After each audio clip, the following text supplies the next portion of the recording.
Assalamu alaikum students, welcome to VU Education Hub. Today we are going to discuss the most repeated MCQ of PSY 402 for final term preparation और video के last पे कुछ short questions भी दिए गए हैं।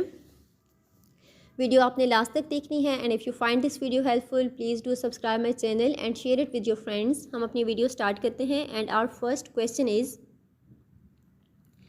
अ chemical burn to the skin will cause which of the following type of pain. अगर हमारी स्किन पे कोई केमिकल बर्न आ जाता है तो हम किस तरह का पेन एक्सपीरियंस करेंगे। नाउ फर्स्ट ऑफ ऑल हम ये देख लेते हैं what is pain exactly and what are the different types of pain. अगर हम international association for the study of pain की डेफिनेशन देखें तो वो हमें पेन के बारे में बताते हैं N unpleasant sensory and emotional experience associated with actual और पोटेंशियल टिश्यू डैमेज। कि पेन क्या है, एक बहुत ही इरिटेटिंग सेंसरी और इमोशनल हैपनिंग है जो हमें किस वजह से हो रही है, या तो रियल में हमारे टिश्यू डैमेज हो गए हैं और या फिर लाइकली हमारा टिश्यू डैमेज है। In simple words, tissue damage होने की वजह से जो हमें इरिटेटिंग या अनप्लेजेंट सेंसरी और इमोशनल एक्सपीरियंस होगा, दिस एक्सपीरियंस इज़ पेन। अब हम देखते हैं different types of pain. First पे हमारे पास है नॉइसिसेप्टिव पेन। नॉइसिसेप्टिव पेन कब होता है? जब भी हमारी बॉडी के अंदर नॉइसिसेप्टर्स एक्टिवेट होते हैं तो हमें नॉइसिसेप्टिव पेन फील होता है।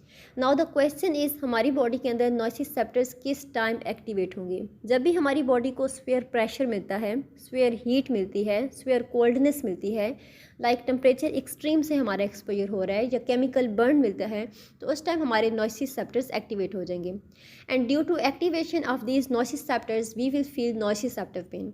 अब इस क्वेश्चन का राइट आंसर भी यही है, केमिकल बर्न की वजह से जो हमें पेन होगा this is nociceptive pain. Second पे हमारे पास है inflammatory pain. Inflammatory pain is caused by damage to tissues and inflammation to joints. ठीक है, इन्फ्लेमेटरी पेन आपको कब होगा? जब भी आपकी बॉडी के अंदर कोई सोजिश हो जाती है, इन्फ्लेमेशन हो गई है, स्वेलिंग हो गई है, रेडनेस हो गई है, या फिर आपकी बॉडी के अंदर कोई अनवांटेड टिश्यूज़ की ग्रोथ हो गई है, तो इसकी वजह से जो पेन हो रहा होगा this is inflammatory pain. For example, अगर हम कहीं गिर जाते हैं, हमें चोट आती है, वहाँ पे ब्रूज बन गया है, स्वेलिंग हो गई है, ओडीमा हो गया है, और या फिर जो कैंसर वाले पेशेंट्स होते हैं, ट्यूमर वाले पेशेंट्स होते हैं, उनको जो पेन हो रहा होता है वो किसके अंदर आएगा? इन्फ्लेमेटरी पेन के टाइप में आएगा। नेक्स्ट हमारे पास है न्यूरोपैथिक पेन। न्यूरोपैथिक पेन हमें तब होता है जब हमारे नर्वस टिश्यू डैमेज हो गए हैं, नर्वस सिस्टम के अंदर डैमेज आ गया है, लाइक जो स्ट्रोक वाले पेशेंट हैं, फालिज वाले मरीज़ हैं, स्पाइनल कॉर्ड की इंजरी हो गई है, वर्टिब्रल कॉलम की इंजरी हो गई है, तो इस वजह से जो पेन हो रहा है, नर्व डैमेज होने की वजह से जो पेन हो रहा है this is neuropathic pain. Last पे हमारे पास है फैंटोम लिम्ब। फैंटोम लिम्ब एक बहुत ही इंटरेस्टिंग फिनोमेना है। इसमें क्या होता है, people who have had limb amputation continue to experience the limb and pen.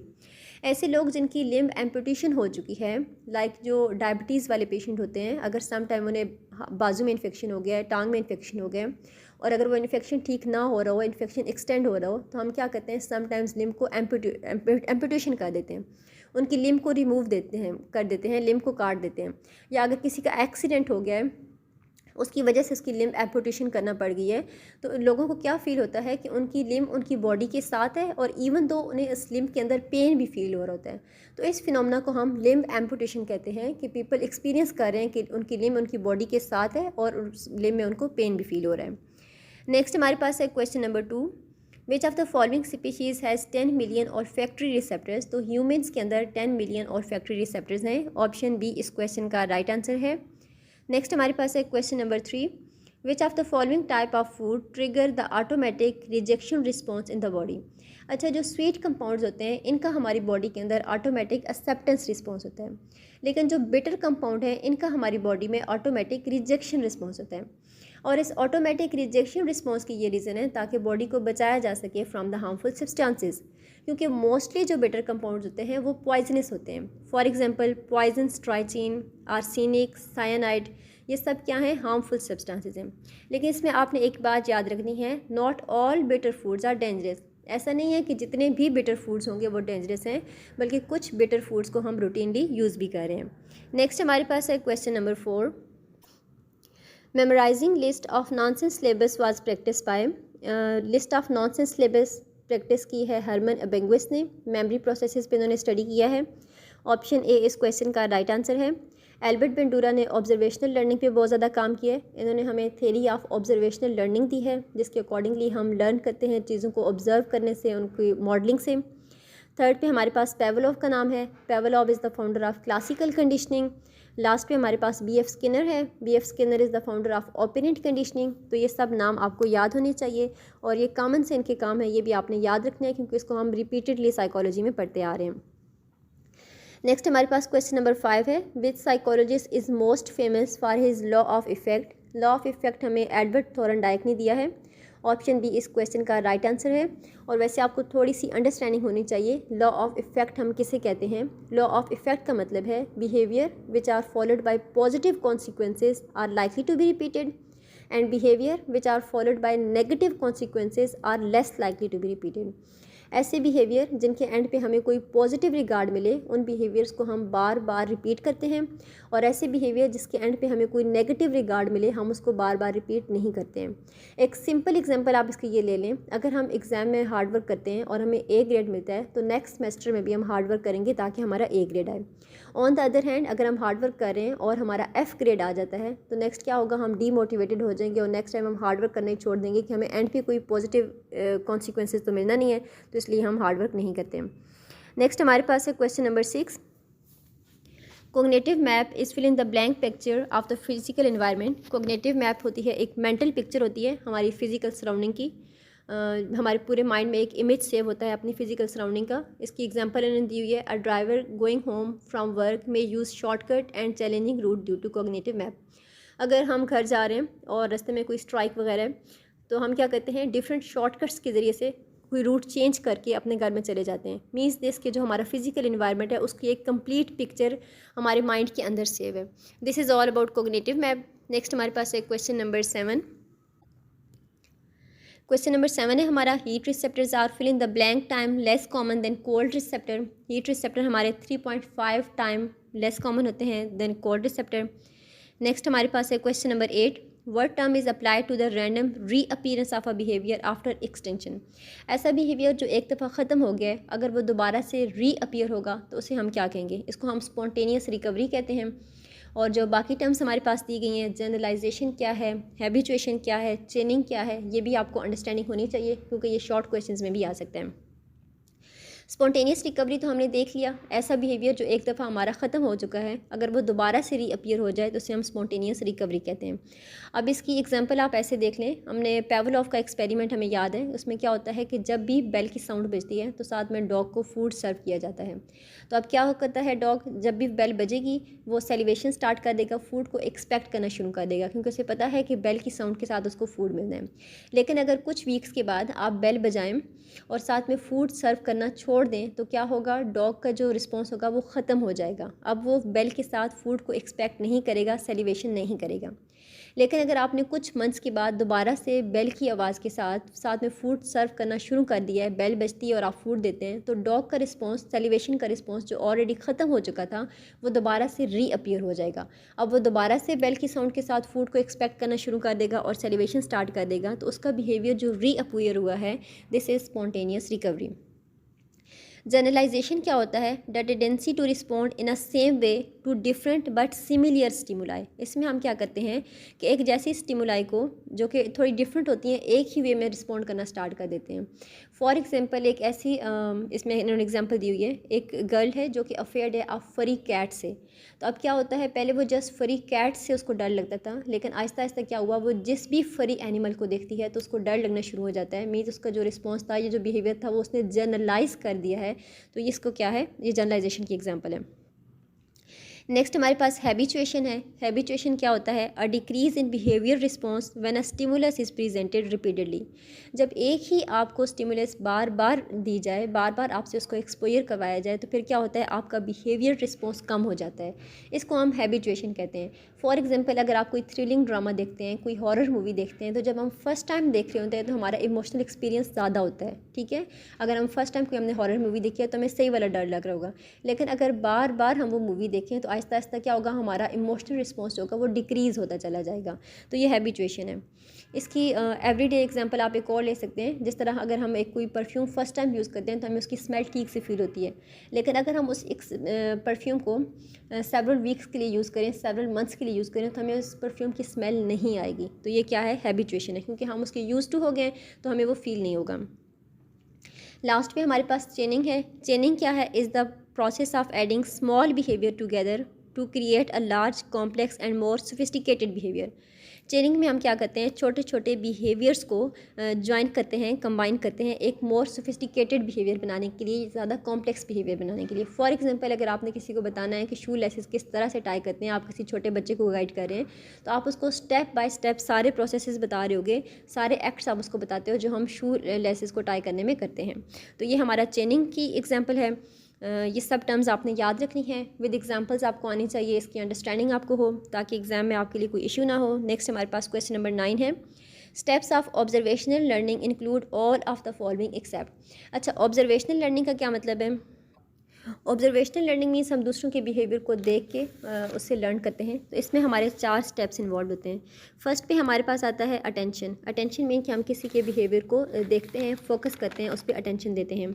Second हमारे पास आता है रिटेंशन। रिटेंशन मीन हम उस बिहेवियर को अपने माइंड के अंदर स्टोर करेंगे, अपनी मेमोरी में स्टोर करेंगे। रिप्रोडक्शन मीन हमारी फिजिकल या मेंटल एबिलिटी है कि हम उस बिहेवियर को दोबारा से रिपीट कर सकें। और लास्ट पे मोटिवेशन है। मोटिवेशन मीन्स कि we should have a strong reason for this behaviour. हमें कोई मोटिवेशन मिलनी चाहिए कि हम इस बिहेवियर को क्यों रिपीट करें। फॉर एग्जांपल, अगर आप देखते हो कि किसी के कोई मॉडल अगर एक बिहेवियर एक कर रहा है, आपका रोल मॉडल, और उसको एंड पे कोई पॉजिटिव रिगार्ड दिया जा रहा है, तो इससे आपको क्या मिलेगा, एक मोटिवेशन मिलेगी कि आपने भी ये ऐसा रिस्पॉन्स करना है, ऐसा बिहेवियर शो करना है। तो ये हमारे पास 4 स्टेप्स आते हैं स्टेप्स ऑफ ऑब्जर्वेशनल लर्निंग में। अटेंशन है, रिटेंशन है, रिप्रोडक्शन है एंड मोटिवेशन है। रिप्लेसमेंट इसके अंदर नहीं आता। ऑप्शन डी इस क्वेश्चन का राइट आंसर है। नेक्स्ट हमारे पास है question number 10, in which of the following response is reinforced after an unpredicted number of responses. अच्छा, ये हमारे पास कुछ स्केड्यूल्स ऑफ री इन्फोर्समेंट दिए हुए हैं और इनकी हम डिटेल्स देख लेते हैं ताकि हमारी अंडरस्टैंडिंग हो जाए। फर्स्ट हमारे पास है fixed ratio schedule. Fixed ratio schedule में हम क्या करते हैं, री इन्फोर्समेंट देते हैं after an average number of responses have occurred. हमने एक एवरेज नंबर रखा हुआ है कि इतने रिस्पॉन्सेज जब हो जाएंगे तो उसके बाद हमने री इन्फोर्समेंट देनी है। फॉर एग्जांपल, एक स्टूडेंट जब 2 क्वेश्चंस के राइट आंसर देगा तो उसके बाद आपने उसको री इन्फोर्समेंट देनी है। अब इसमें टाइम लिमिट नहीं है, जस्ट आपने एक एवरेज रखी हुई है कि इतने रिस्पॉन्सेज के बाद हमने री इन्फोर्समेंट देनी है। फॉर एग्जांपल, अगर बच्चा जो है वो 1 घंटे के अंदर 2 क्वेश्चंस के राइट आंसर दे देता है तो आपने उसको री इन्फोर्समेंट देनी है। और अगर वो पूरे दिन के अंदर 2 क्वेश्चन के राइट आंसर देगा तो आप उसको दिन के लास्ट में ही री इन्फोर्समेंट दोगे। सेकेंड आता है variable ratio schedule. Variable ratio schedule में री इन्फोर्समेंट दी जाती है after an unpredicted number of responses. ठीक है, जिस तरह हमारी जो गैमलिंग है, लॉटरी गेम्स वगैरह हैं, इसमें हमारे वेरिएबल रेशियो स्केड्यूल के अंदर आएगा, क्योंकि इसमें कोई प्रिडिक्शन पहले से नहीं है या आपने कोई फिक्स्ड नहीं रखा हुआ है पहले से।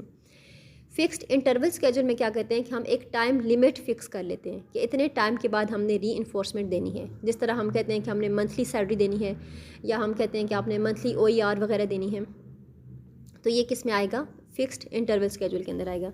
लास्ट पे हमारे पास है variable interval schedule. Variable interval schedule में आपने टाइम लिमिट नहीं रखी हुई है, बल्कि आप री इन्फोर्समेंट देते हो after random time interval. For example, अगर आप काम कर रहे हैं और दिन में किसी भी टाइम आपके सीनियर आके आपको चेकिंग देते हैं और आपको री इन्फोर्समेंट दे देते हैं, तो ये वेरिएबल इंटरवल स्केड्यूल है। लाइक टाइम लिमिट नहीं है, वो दिन में किसी भी टाइम आ सकते हैं, हो सकता है वो आफ्टर 15 डेज़ आएँ, हो सकता है वो वीक में 2 दफ़ा आ जाएँ। मीन्स उनकी कोई टाइम लिमिट नहीं है, किसी भी टाइम आके वो आपको चेकिंग दे सकते हैं। तो ये वेरिएबल इंटरवल स्केड्यूल है। क्वेश्चन में हमसे पूछा गया है कि आपको री इन्फोर्समेंट मिल रही है after unpredicted number of responses. तो अनप्रिडिक्टेड नंबर ऑफ रिस्पॉन्सेज हमारा आएगा वेरिएबल रेशियो स्केड्यूल के अंदर। ऑप्शन बी इस क्वेश्चन का राइट आंसर है। नेक्स्ट हमारे पास है question number 11, Bobo doll experiment is best example of which of the following type of learning.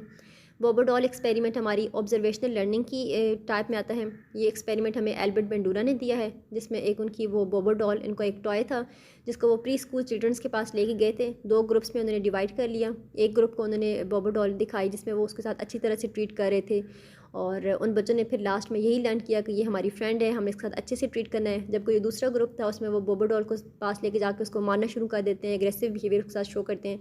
तो बच्चे जो होते हैं वो यही लर्न करते हैं, फ्यूचर में उनका एग्रेसिव बिहेवियर हो जाता है और वो इस टॉय को बोबोडॉल के साथ अच्छी तरह ट्रीट नहीं कर रहे होते हैं। तो ये ऑब्जर्वेशनल लर्निंग के लिए उन्होंने बोबोडॉल को यूज़ किया था। ऑप्शन बी इस क्वेश्चन का राइट आंसर है। नेक्स्ट हमारे पास क्वेश्चन नंबर 12 है। Operant conditioning is also referred as, operant conditioning को हम इंस्ट्रूमेंटल कंडीशनिंग भी कहते हैं। ऑप्शन सी इस क्वेश्चन का राइट आंसर है। नेक्स्ट हमारे पास क्वेश्चन नंबर 13 है। Which of the following sequence best reflect the order in which the memory processes अगर फ्रॉम फर्स्ट टू लास्ट। अच्छा, मेमोरी प्रोसेसेस किस तरह से होते हैं? सबसे फर्स्ट पे हम इंफॉर्मेशन को इनकोड करते हैं, इनकोड करने के बाद हम उसको अपनी मेमोरी के अंदर स्टोर करते हैं, स्टोरेज होती है, और स्टोरेज के बाद फिर रीट्रैवल होती है। रीट्रैवल का मतलब है कि जब भी हमें इंफॉर्मेशन की ज़रूरत होती है हम अपनी मेमोरी से उसको निकाल लेते हैं। इनकोडिंग, स्टोरेज एंड रीट्रैवल, ये इसका करेक्ट ऑर्डर है। ऑप्शन ए इस क्वेश्चन का राइट आंसर है। नेक्स्ट हमारे पास है question number 14। Olfaction is related to which of the following sense. Olfaction हमारी रिलेटेड है सेंस ऑफ स्मेल से रिलेटेड। ऑप्शन डी इस क्वेश्चन का राइट आंसर है। नेक्स्ट हमारे पास है question number 15। Which of the following memory include the detail of an event. कौन सी मेमोरी में हमारी किसी एक इवेंट की डिटेल्स स्टोर होती हैं? Sensory memory, episodic memory, semantic memory या प्रोसीजरल मेमोरी। अच्छा, मेमोरी की इन सब टाइप्स की हम डिटेल देख लेते हैं। फर्स्ट पे हमें दी गई है sensory memory. Sensory memory refer to the storage of information that we receive from our senses.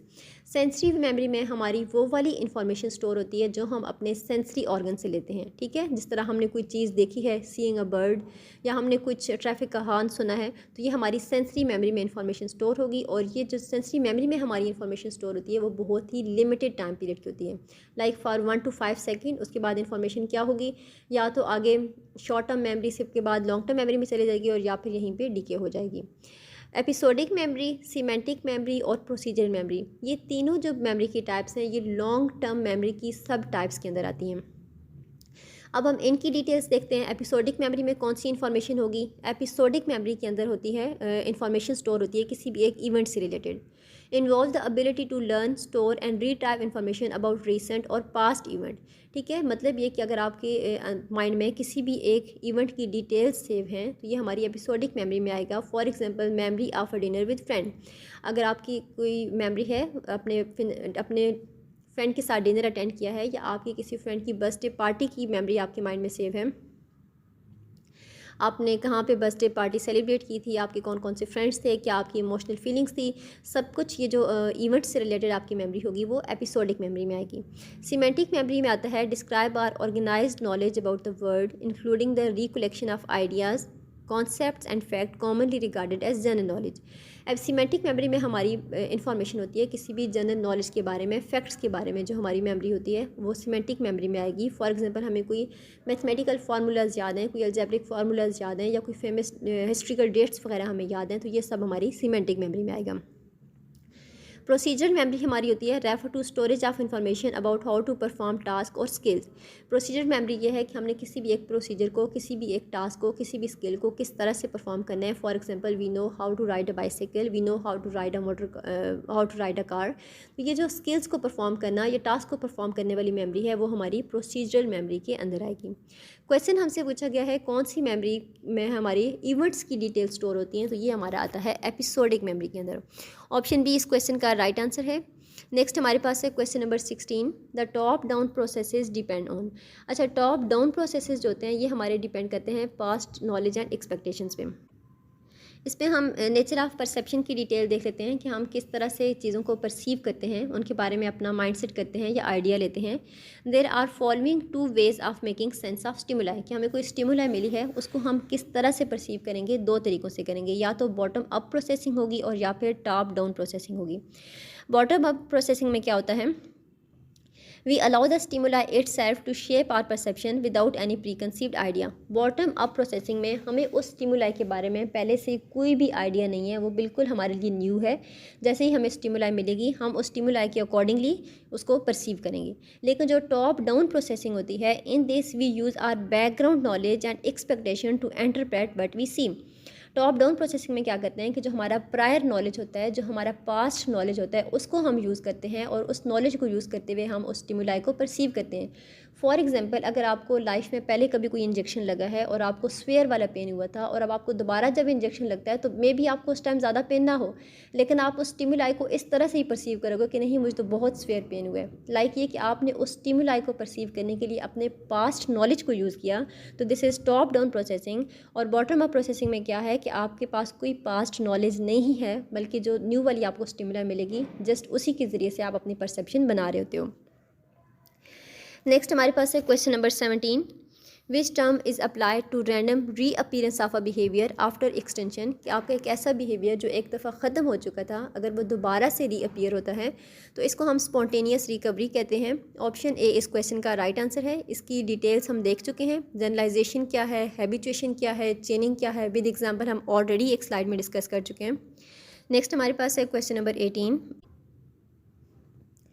एनोज़मिया is the lost of ability to fill in the blank as a result of injury और infection. Anosmia का मतलब है कि आपकी loss of ability है to smell, आप चीज़ों को स्मेल नहीं कर सकते किसी भी इन्फेक्शन की वजह से, किसी भी डिजीज़ की वजह से। जिस तरह रिसेंटली हमने देखा था जो कोविड वाले पेशेंट्स हैं उनमें यह आ रहा था कि लॉस ऑफ स्मेल हो जाती है, किसी फूड का टेस्ट नहीं आता है, किसी और चीज़ का टेस्ट नहीं आ रहा है, स्मेल उनको नहीं आ रही, तो ये हमारे पास एनोज़मिया है। नेक्स्ट हमारे पास है question number 19, which of the following food would have umami taste. Umami taste होता है मीट का, और हनी का स्वीट टेस्ट होता है, योगर्ट का बिटर टेस्ट है, मिल्क का भी स्वीट टेस्ट है। नेक्स्ट हमारे पास है question number 20, which of the following sense is considered as cutaneous sense. Touch को हम क्यूटेनियस सेंस कहते हैं। ऑप्शन ए इस क्वेश्चन का राइट आंसर है। नेक्स्ट हमारे पास क्वेश्चन नंबर 21 है, fill in the blanks are event that help initiate a response. तो प्रॉम्प्ट्स जो हैं ये इवेंट्स होते हैं जो हमारा कोई भी रिस्पॉन्स इनिशिएट करने में हेल्प आउट करते हैं। फॉर एग्जांपल अगर हमें कोई फिजिकल गाइडेंस मिलती है, कोई हमें इंस्ट्रक्शंस दे देता है, कोई हमें पॉइंट आउट कर देता है, तो इससे क्या होगा, हम कोई एक्शन कोई रिस्पॉन्स इनिशिएट कर सकते हैं। तो ये प्रॉम्प्ट्स है। बाकी जो हमारे पास टर्म्स दी गई हैं, कॉन्सेप्ट्स क्या है, कैटेगरी क्या है, इनकी भी हम डिटेल देख लेते हैं। Concept is a mental representation that is used for a variety of cognitive functions. और इन सिंपल वर्ड्स हम कह सकते हैं कि कॉन्सेप्ट किसी भी एक चीज़ के बारे में हमारा जनरलाइज आइडिया होता है। फॉर एग्जांपल डोर के बारे में हमारा एक कॉन्सेप्ट है कि डोर कैसा होता है, या टेबल के बारे में हमारा एक कॉन्सेप्ट है।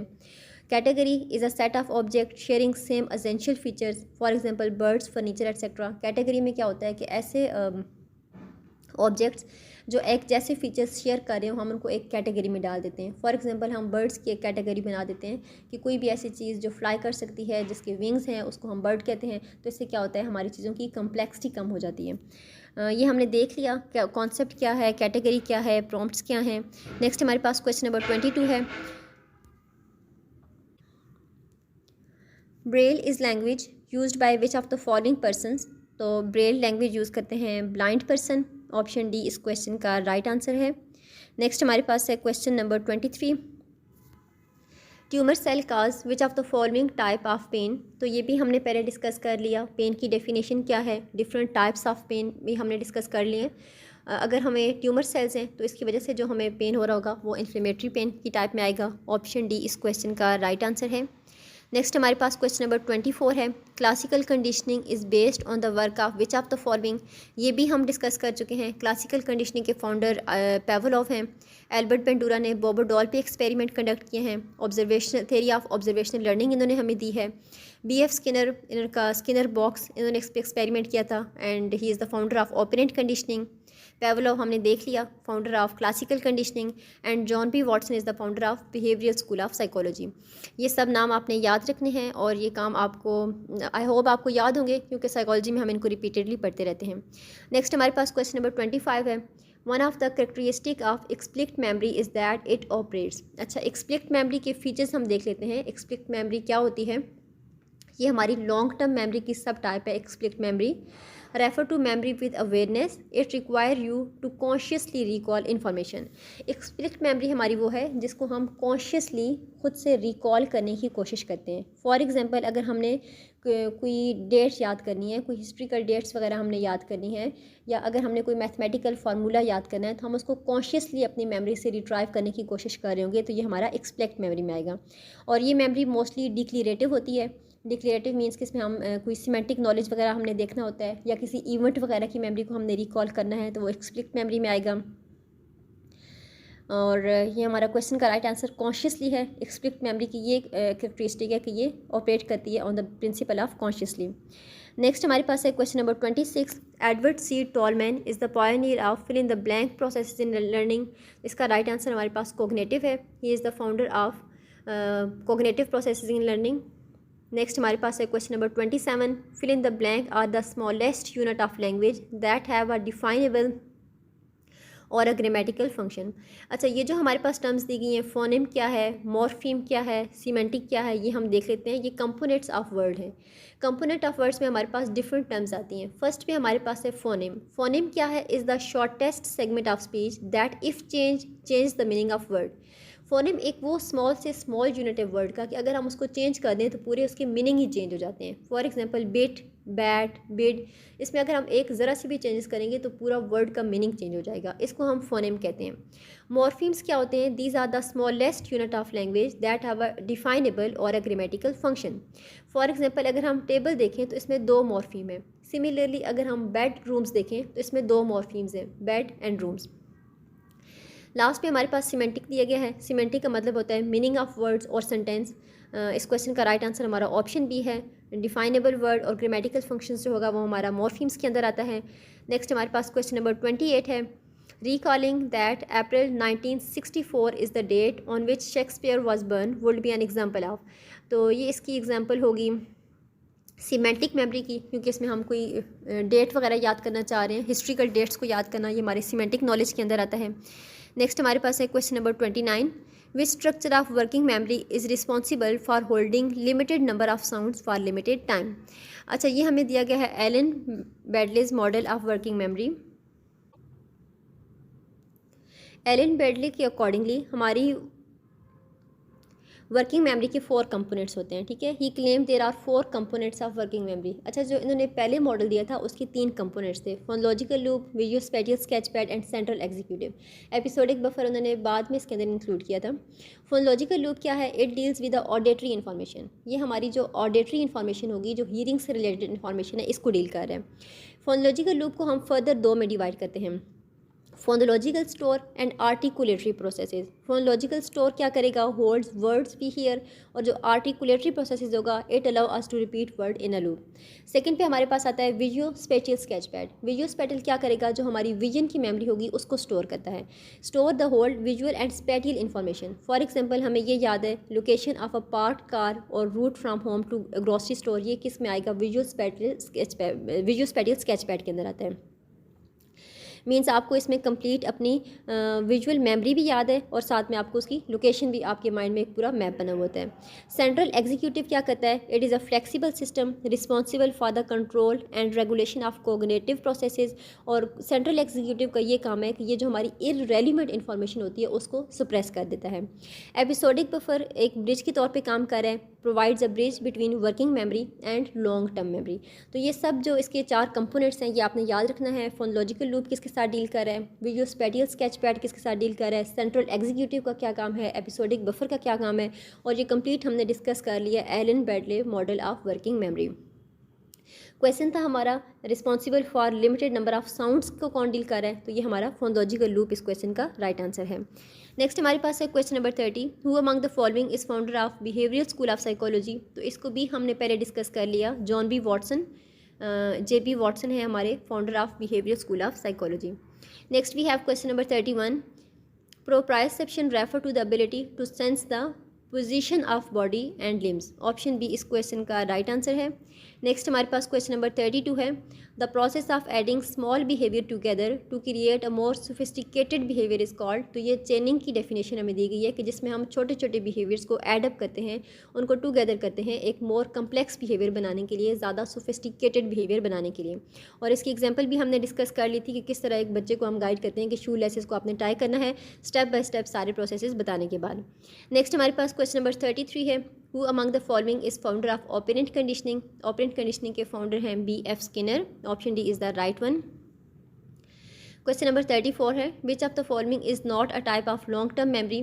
प्रोसीजरल मेमोरी हमारी लॉन्ग टर्म मेमोरी की टाइप है, जिसमें हमें ये पता होता है कि हमने डिफरेंट टास्क को, प्रोसीजर्स को, स्किल्स को किस तरह से परफॉर्म करना है। एपिसोडिक मेमोरी भी हमारी लॉन्ग टर्म मेमोरी की टाइप है, जिसमें किसी भी एक इवेंट की डिटेल्स हमारी मेमोरी में स्टोर होती हैं।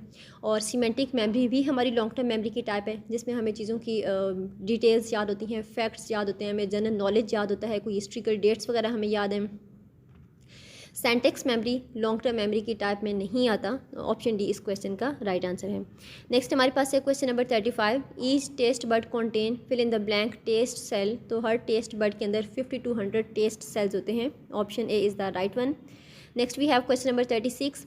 Gambling and lottery games are examples of. Gambling और लॉटरी गेम्स हमारी आएंगी वेरिएबल रेशो स्केड्यूल्स के अंदर, क्योंकि इसमें रीइंफोर्समेंट दी जाती है after an unpredicted number of responses.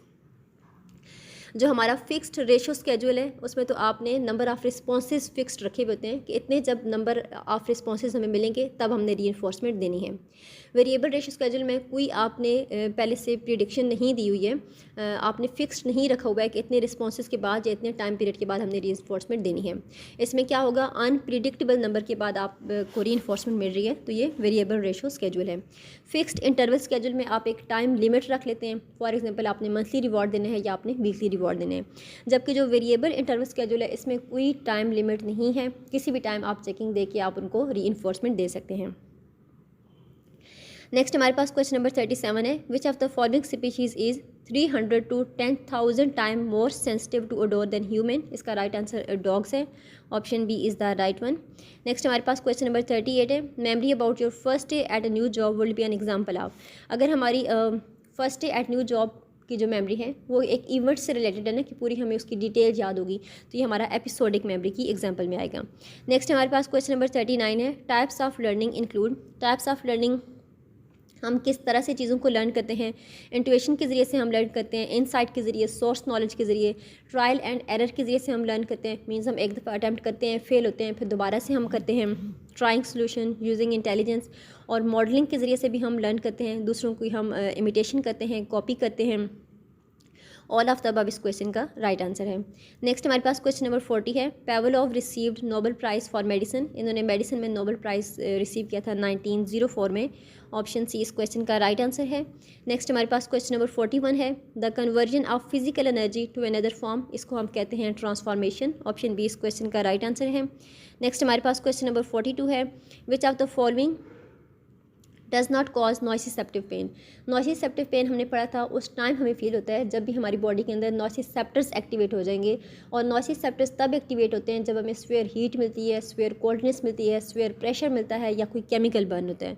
Last पे जो हमारे पास दिया गया है स्पाइनल कॉर्ड इंजरी, वो इसके अंदर नहीं आएगा, क्योंकि अगर स्पाइनल कॉर्ड की इंजरी है तो दैट्स मीन हमारी नर्व डैमेज है, हमें न्यूरोपैथिक पेन होगा। ऑप्शन डी इसका राइट आंसर है। नेक्स्ट हमारे पास क्वेश्चन नंबर 43 है।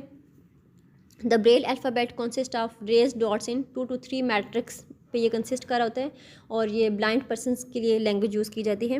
नेक्स्ट हमारे पास क्वेश्चन नंबर 44 है। In our life much of social learning is occur due to which of the following. तो हमारी डेली लाइफ में जो हमारी लर्निंग हो रही है वो ऑब्जर्वेशन के ज़रिए से हो रही है mostly.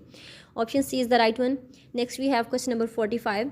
In Alan Baddeley's working memory model fill in the blank is responsible for suppressing irrelevant information. तो सेंट्रल एग्जीक्यूटिव का ये काम है कि इसने इररेलीवेंट इन्फॉर्मेशन को सुप्रेस करना है। ऑप्शन सी इसका राइट आंसर है। नेक्स्ट हमारे पास क्वेश्चन नंबर 46 है। अ conditioning in which response operate on the environment, तो इसको हम कहते हैं ऑपरेंट कंडीशनिंग। नेक्स्ट हमारे पास आगे हैं कुछ questions. Difference between implicit and explicit memory, ये हमने बताना है। अच्छा, इम्प्लिक्ट मेमोरी जो होती है ये दोनों वैसे लॉन्ग टर्म मेमोरी की ही सब टाइप्स हैं, लेकिन इन दोनों के अंदर थोड़ा सा डिफरेंस है। अब उस डिफरेंस को हम देखते हैं क्या है। Implicit memory refer to the information that is remembered unconsciously and without effort. Implicit memory वो है जिसको आप रिकॉल कर रहे हो विदाउट एनी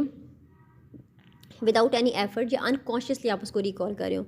फॉर एग्जांपल, अगर आप अपने बेडरूम में हैं और आप जो हैं वो you are in bad mood and then remember negative things that happen in your life. अगर आप बैड मूड में होंगे, आप सो रहे हैं, तो ऑटोमेटिकली आपकी लाइफ में जो बुरी चीज़ें हुई होती हैं, बचपन में उस टाइम भी मेरे साथ ज़्यादती हुई थी, उस टाइम भी मेरे साथ अच्छा नहीं हुआ था, फलां बंदे ने भी मेरे साथ अच्छा नहीं किया था, तो ये आपके माइंड में ऑटोमेटिकली जो चीज़ें आना शुरू हो जाती हैं ना, दिस इज़ द इम्प्लिक्ट मेमोरी।